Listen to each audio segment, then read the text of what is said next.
السلام عليكم. النهارده هنعرف نتائج الاسبوع التاسع من الدوري المصري الممتاز.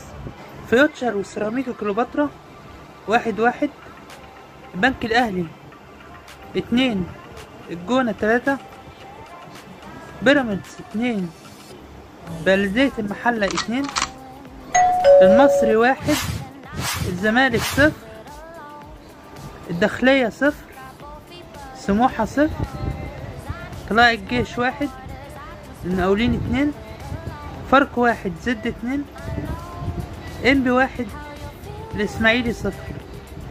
عايز اقول لكم كمان الاهداف اللي دخلت الاسبوع ده 18 هدف. كان في مباراتين انتهوا بنتيجة التعادل الايجابي. فيوتشر وسيراميكا كليوباترا انتهت 1-1، وبيراميدز وبلدية المحلة انتهت بالتعادل 2-2، ومباراة وحيدة انتهت بالتعادل السلبي هي مباراة الداخلية وسموحة، انتهت بالتعادل السلبي 0-0.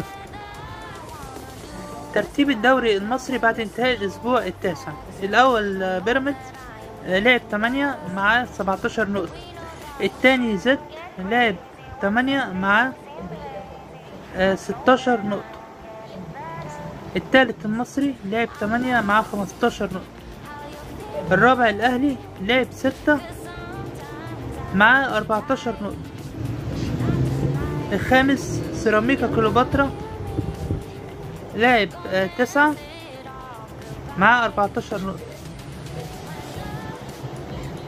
السادس طلائع الجيش لعب 9 مع 14 نقطة، السابع الجونة لعب 8 مع 13 نقطة، التاسع انبي لعب 9 مع 13 نقطة، العاشر سموحة لعب 9 مع 13 نقطة، 11 الاتحاد السكندري لعب 7 مع 12 نقطة، 12 الزمالك لعب 8 مع 11 نقطة،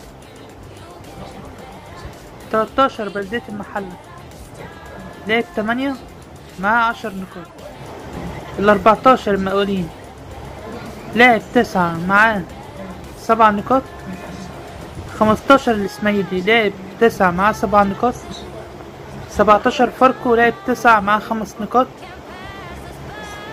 18 البنك الاهلي لعب 9 مع 3 نقاط. بكده يبقى الفيديو بتاعي خلص. لو الفيديو عجبكم دوسوا لايك واشتركوا في القناة وضغطوا على زر الجرس عشان كل جديد يوصلكوا. شكرا.